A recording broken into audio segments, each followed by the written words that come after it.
DIY eyelash. Ang eyelash ang alaga ninyo ngayon. Oh, DIY eyelash. So cute. I love it. Very girly, very me, very babaingan. Ito yung sa isa nilalagay, diba? Sige nga, ano ko nga to? Oh, well. Kaso mahirap yan. Kaya ko yan. Hindi mo gamit. Ay, ito na lang dito. Pinagsawaan yan na. Pinagsawaan yan. Hindi ako ebit eh, na-prank ko kayo. Kasi meron ako another na Kuromi! Mama! Pang-display ka rin. Pang-display. Uy, thank you so much.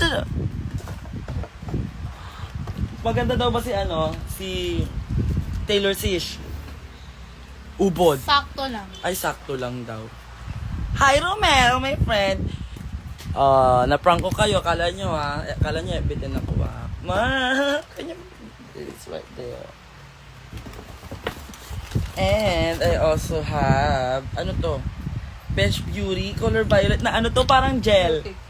Gel! Thank you so much for this.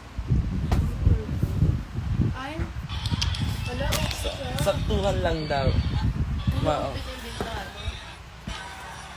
Yung make to. Ano to ta? Ano ba yung ito yata?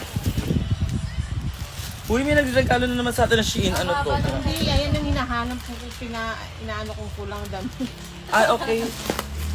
Costume ko pala to. Sorry, nahalo. Akala ko regalo. Mamaya na. Okay, next one is... Grabe yung suda. Alam mo yung Kuromi na to, lagi ko itong katabi matulog. Tutupi mo na lang. Sabi na.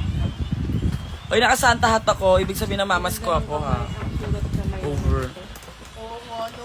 Parang hindi. Ang ganda ng sugat niya.